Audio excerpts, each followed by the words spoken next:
Halo, apa kabar kalian? Welcome back to my channel. Makasih banyak udah mampir di Nongkipedia. Kali ini gua mau ngebahas seorang tukang sayur yang telah menciptakan peristiwa besar sepanjang sejarah. Yang mana tukang sayur ini membuat geger seluruh jagat raya.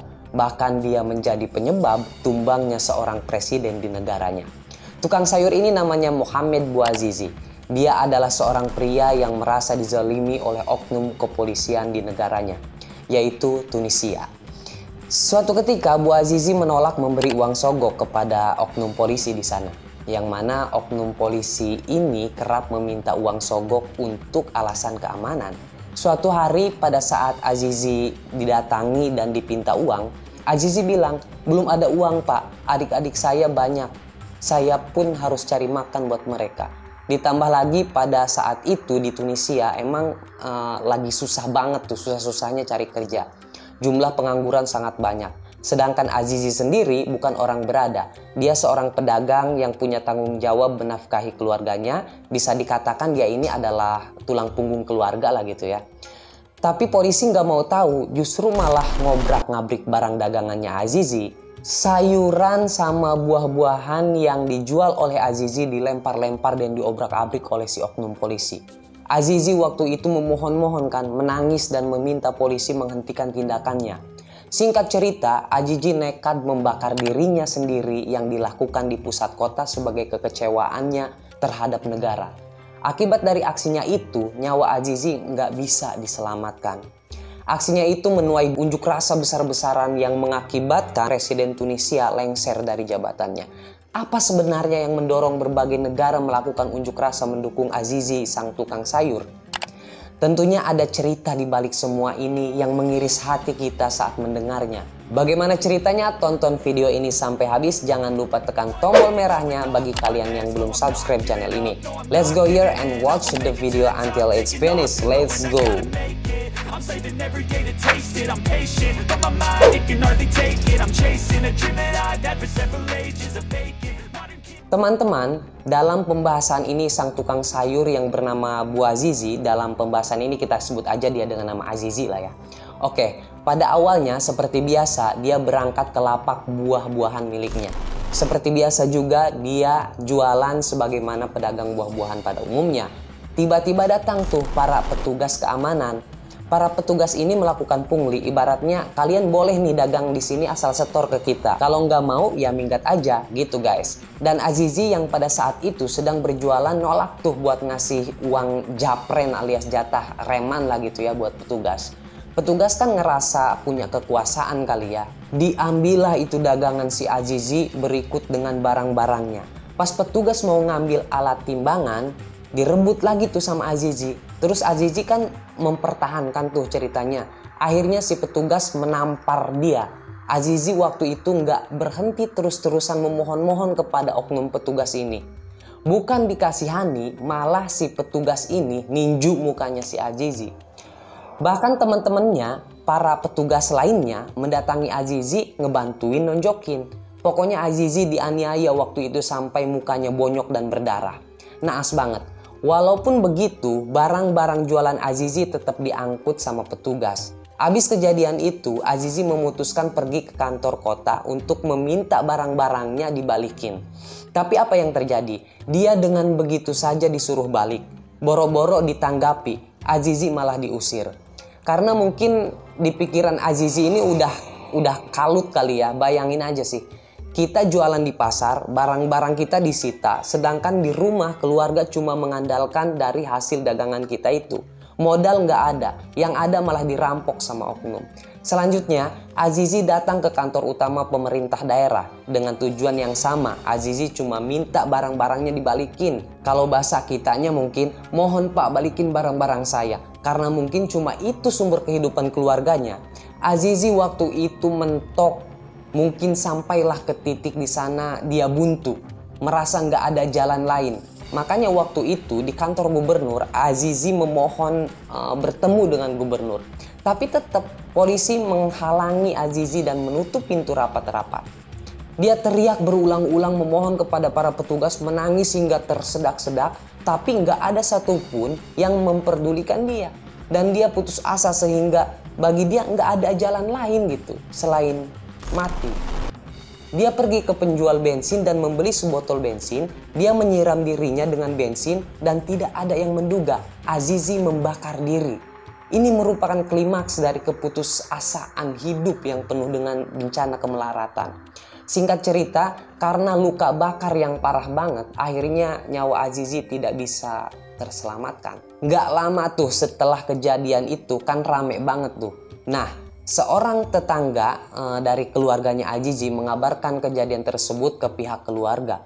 Lalu bagaimana keluarganya saat mendengar kabar duka tersebut? Terguncang hati mereka menerima kabar yang sangat memilukan itu. Adiknya bilang, kami semua merasa pilu dan menangis sejak Azizi meninggal. Kehilangan Azizi sangat berat bagi kami.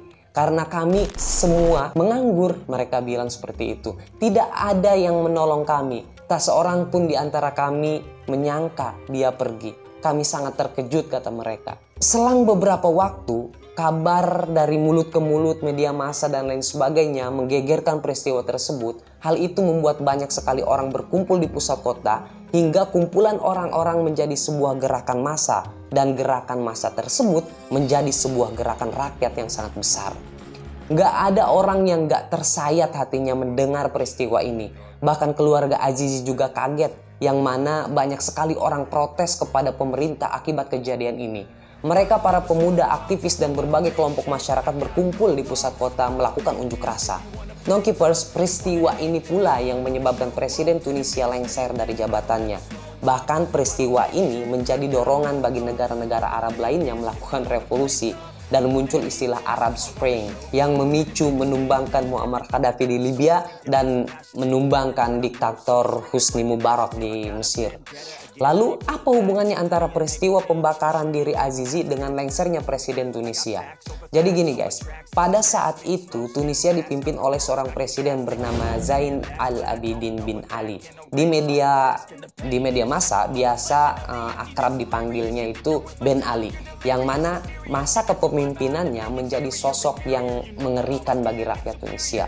Ben Ali waktu itu benar-benar membawa kemelaratan bagi rakyatnya. Mari kita bahas. Ben Ali ini lahir pada tanggal 3 September 1939.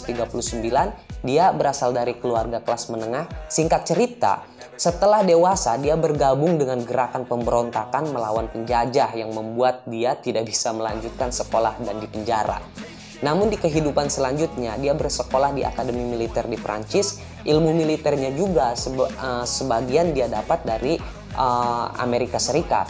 Pas dia pulang ke Tunisia, dia kerja di dinas intelijen. Di situ karirnya di militer naik terus hingga menjadi jenderal dan menjadi menteri pertahanan di tahun 1984. Pada posisinya itu dianggap sporadis, yang mana suatu ketika ada unjuk rasa kenaikan sembako nih yang dilakukan oleh serikat buruh di Tunisia.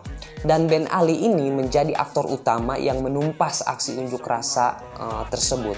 Meski dituding pelanggaran HAM segala macam, justru Ben Ali beberapa tahun berikutnya malah tepatnya pada tahun 1984, Ben Ali merebut kekuasaan dengan cara mengkudeta Presiden Habib Bourguiba.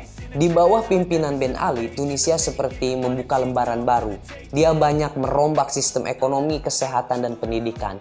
Dikabarkan pertumbuhan ekonomi naik tuh. Bisa dikatakan secara ekonomi dia berhasil membawa Tunisia ke tingkat yang lebih baik. Namun angka kemiskinan dan pengangguran masih sangat tinggi waktu itu. Karena mungkin persentase angka kemiskinan dan pengangguran masih berbanding jauh dengan pertumbuhan ekonomi. Buruknya kepemimpinan Ben Ali terletak pada kediktatorannya. Dia menjadi manusia anti kritik saat itu. Media massa dibungkam. Dia juga getol memenjarakan rakyat atau aktivis yang menyuarakan hak asasi manusia. Singkat cerita, di tahun 1999, Ben Ali memenangkan kembali kursi kepresidenan pada pemilu. Dan di tahun 2009 dia juga masih terpilih jadi presiden. Namun waktu itu banyak kekacauan di tataran rakyat Tunisia. Unjuk rasa sporadis sering terjadi walaupun perlawanan pemerintah terhadap rakyat sangat besar kekuatannya. Salah satu poin yang disuarakan oleh rakyat Tunisia saat itu yaitu menuntut pemilu 2009 diulang. Teman-teman, pada saat itu frustasi rakyat rupanya terjadi di Tunisia. Suara dibungkam dan dipenjarakan bagi mereka yang melawan pemerintah. Di tengah ekonomi yang semakin sulit terjadilah peristiwa tukang sayur yang kita bahas tadi di awal. Nongkeepers, ketika peristiwa Azizi sang tukang sayur terjadi, gerakan massa tidak dapat dibendung lagi. Bahkan pemerintah sangat kewalahan sampai-sampai sang diktator Ben Ali kabur ke Saudi.